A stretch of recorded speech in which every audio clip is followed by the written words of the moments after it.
Zapopan, México, 16 de julho de 2022. Uma mãe de um menino autista que já havia relatado sofrer diversas vezes a ameaça de ter sua vida tirada por parte de seus vizinhos foi encontrada queimada viva na região de Guadalajara.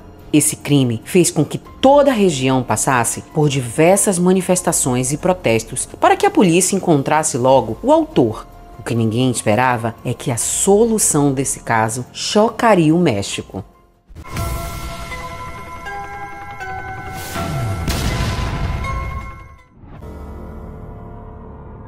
Olá, meus amores, tudo bem? Eu sou Mirla Prado e eu tô muito feliz por ter vocês aqui assistindo mais um vídeo meu. Hoje eu vou contar a história de uma mãe, de um garoto autista que fez tudo para cuidar do seu filho e teve um final realmente muito triste. Mas antes de eu ir para a história, eu quero fazer aqueles pedidos carinhosos de sempre.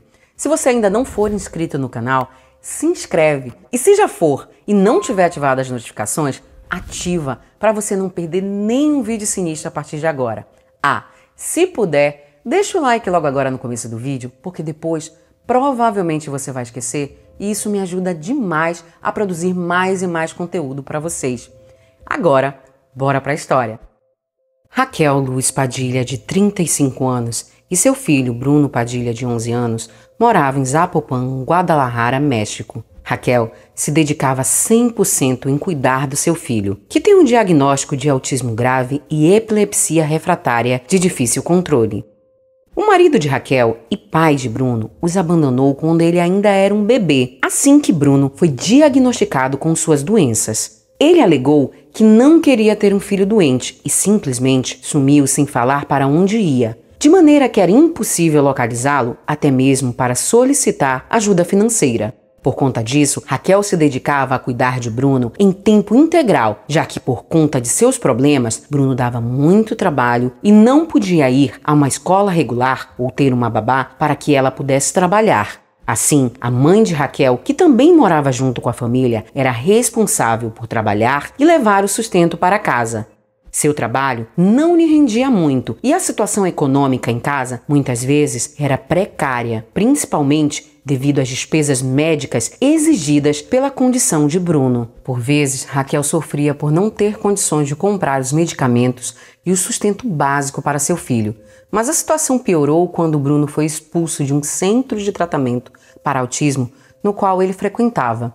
Eles alegaram que o menino era muito agressivo e desde então a família teve que pagar por conta própria as terapias e os medicamentos em clínicas particulares para não interromper o tratamento de Bruno. Para ajudar nas despesas, ela colocava Bruno para pintar alguns cofrinhos e imagens para vender nos mercados e na internet, na tentativa de obter um dinheiro extra.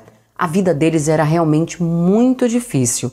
O tempo livre onde Raquel não estava com seu filho, ela se dedicava a colaborar com a organização Yo Cuido México. Devido a isso, ela recebia aulas de meditação aos sábados, o que lhe ajudava muito a se manter centrada e tranquila. Mas além de todas as dificuldades que Raquel tinha no seu dia a dia, ela também estava enfrentando preconceito e ameaças de seus vizinhos. Já há algum tempo, ela relatava para a polícia em suas redes sociais que seu vizinho Sérgio Ismael lhe causava agressões físicas e verbais que eram visíveis até mesmo em enormes pichações dentro de seu prédio, que diziam, por exemplo, abre aspas, "Vou te queimar viva.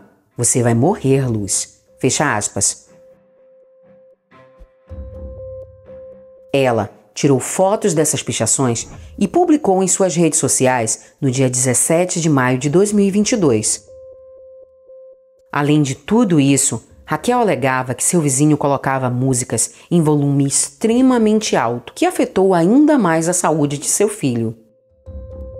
Por vezes, os vizinhos se defendiam, dizendo que só colocavam música alta para abafar os incômodos que Bruno lhes causavam, quando tinha suas crises em decorrência do autismo e convulsões epiléticas. Às vezes, as crises de Bruno eram tão fortes e severas que o levava a se autoagredir, bater com suas mãos contra a parede, chutar, fazer barulhos altos, gritar muito repetidamente, e tudo isso acabava atrapalhando os vizinhos, que ficavam irritados com essa rotina de gritarias e os ataques de Bruno. Então, segundo os vizinhos, para amenizar os barulhos de Bruno, a vizinhança colocava músicas para tocar Mas isso irritava ainda mais o garoto e o deixava mais nervoso. Isso estava ficando cada vez pior, a ponto dos vizinhos terem que chamar a polícia por conta das crises do menino. Raquel, inclusive, relatou esse incidente nas redes sociais. Mas as ameaças começaram a subir de nível quando, em maio de 2021, Raquel relatou ter sido atacada por Sérgio Ismael com cloro, que lhe causou queimaduras no seu peito, a qual foi necessário ela fazer uma cirurgia plástica. Após esse incidente, ela foi até a delegacia prestar queixa e solicitar que fosse incluída no programa Pulse of Life para ter um localizador com um botão de pânico para alertar a polícia em casos de emergência. Mas as autoridades argumentaram que sua situação não exigia esse tipo de apoio e rejeitou o pedido. Porém, outras medidas protetivas foram expedidas. Segundo o Ministério Público, foi expedido uma ordem de restrição de 3 metros por 2 meses, válidos de maio até julho. No sábado, dia 16 de julho de 2022, Raquel estava indo para a ONG onde ela era voluntária, saindo de casa e deixando seu filho aos cuidados de sua mãe. Pouco tempo depois, sua mãe recebeu a notícia de que algo havia lhe acontecido. Então, ela, junto com Bruno, foram andando pelo caminho e, ao chegar no local, viram Raquel deitada no chão. Ela havia sido queimada viva e estava com o corpo todo machucado, mas ainda estava consciente quando sua mãe e seu filho chegaram ao local. Raquel foi socorrida e levada para o hospital. Ela estava com 90% do corpo queimado e lutou pela sua vida por 3 dias. Mas no dia 19 de julho de 2022, ela veio a falecer em decorrência das queimaduras. A sua morte causou grande impacto e indignação no México, não só pela brutalidade, mas pelo fato dela ter relatado anteriormente à polícia e em suas próprias redes sociais as inúmeras ameaças de morte e agressões que estava sofrendo ao longo dos últimos tempos. Toda a sociedade estava indignada, pois o que ela mais temia aconteceu, mesmo tendo pedido ajuda diversas vezes às autoridades que não a levaram a sério. A polícia rapidamente abriu uma investigação para saber o que havia acontecido com Raquel, já que haviam alegações que 4 homens e uma mulher haviam pulverizado o álcool em seu corpo e ateado fogo. Na semana seguinte da sua morte, o Ministério Público emitiu uma ordem de prisão preventiva para Sérgio Ismael, o vizinho que foi denunciado por Raquel e que inclusive tinha uma ordem de restrição contra ele. Esse acabou sendo preso pelas denúncias feitas por ameaças e agressões físicas e não pelo feminicídio. Posteriormente, durante as investigações, Sérgio prestou esclarecimentos e depoimentos à polícia de uma maneira voluntária. Inclusive, algumas testemunhas afirmaram que ele estava muito longe da cena do crime quando tudo aconteceu, o que acabou o inocentando. Nos dias que se seguiram, as manchetes de todos os jornais estampavam que um grupo de pessoas, 4 homens e uma mulher, eram os responsáveis pelo feminicídio, e a polícia fez o possível para encontrar as pessoas que diziam ter visto esse grupo, para que essas pudessem descrever como essas pessoas seriam. Esse caso acabou indo muito mais além do que se imaginava, causando protestos e manifestações em todo o país que denunciavam a polícia e o Ministério Público por não terem dado suporte a Raquel nas diversas vezes em que ela pediu ajuda, e com isso a pressão sobre as investigações só crescia. Mas, gente, em 25 de julho de 2022, os investigadores encontraram provas que mudariam totalmente o rumo das investigações, e isso vai chocar vocês.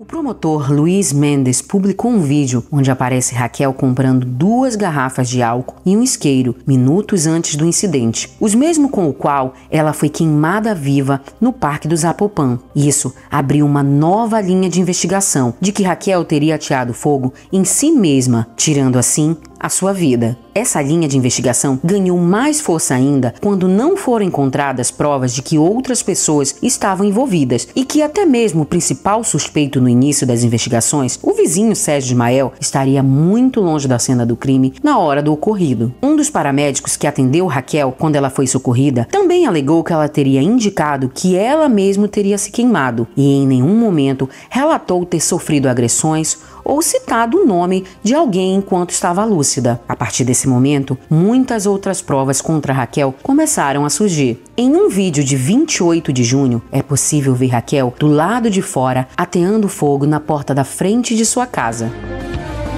Em outro vídeo, é possível ver Raquel movendo as câmeras de segurança do prédio para o outro lado. E minutos depois, foram feitas as fotos das postagens nas redes sociais referente às mensagens pichadas na parede.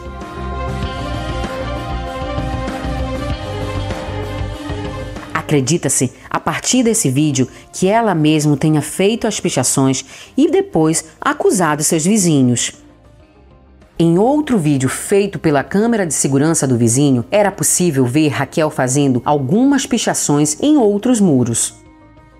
Essas imagens passaram a circular em redes sociais e a serem transmitidas em todos os programas de televisão para revelar os avanços das investigações e poderem acalmar o público que achavam que os assassinos ainda estavam solta pela comunidade, mas que na verdade a responsável era a própria vítima, Raquel Luz Padilha. Quanto às pessoas que foram vistas ao redor de Raquel, que inicialmente teriam sido arroladas como seus algozes, a polícia levantou informações que realmente essas pessoas estavam ao redor para ajudar a mulher, quando perceberam que ela estava em chamas. Essas pessoas a acudiram usando um pequeno barco que foi encontrado ao seu lado e sua mochila, com a qual eles tentaram apagar o fogo e que possivelmente foi por conta disso que Raquel não veio a óbito no local, pois se não fossem eles, ela teria morrido carbonizada ali mesmo. O promotor explicou que o Ministério Público tem o depoimento do pai e filho que estavam saindo de um evento religioso e, ao ver o fato, foram ajudar Raquel Padilha. Inclusive, até um deles tirou a sua própria roupa para apagar as chamas. Ele acrescentou que está procurando os outros adultos que também foram ajudá-la. Porém, gente, eu preciso ressaltar que ninguém viu Raquel ateando fogo em si mesmo. E até o momento as investigações estão ainda em andamento. Então, em caso de novidade realmente que seja uma novidade que mude alguma coisa no caso, eu vou deixar vocês informados, tá bom? Nem que seja aqui na comunidade do canal. Após a morte de Raquel, as autoridades de Zapopan ofereceram uma bolsa vitalícia para Bruno e sua avó, que receberam também um dispositivo de emergência do Pulse of Life, que havia sido negado anteriormente quando Raquel pediu ajuda. Bruno também ganhou do prefeito cuidados médicos abrangentes, reabilitação e acompanhamento emocional, o que até agora também tinha sido negado. O garoto ainda não entende o que aconteceu com sua mãe. Ele ainda acha que ela está presente, já que sua tia se parece muito fisicamente com ela e está sempre presente em sua casa. Atualmente, a guarda de Bruno está com a avó materna, que agora conta com a ajuda de populares e do governo para suprir as necessidades básicas do neto, já que por hora ela não tem como trabalhar, porque precisa ficar em tempo integral com o menino. É isso, gente. Eu espero que o Bruno um dia possa ser feliz e essa família possa voltar a sorrir. Esse tipo de caso realmente é o que mais me toca, que envolve capacitistas. Então, devido a isso, eu espero que eu tenha contado de uma forma bem clara para vocês, tá bom? Quem ficou até aqui, então, aplaude nos comentários para eu saber quem são vocês. Eu sou muito grata. Então, até semana que vem.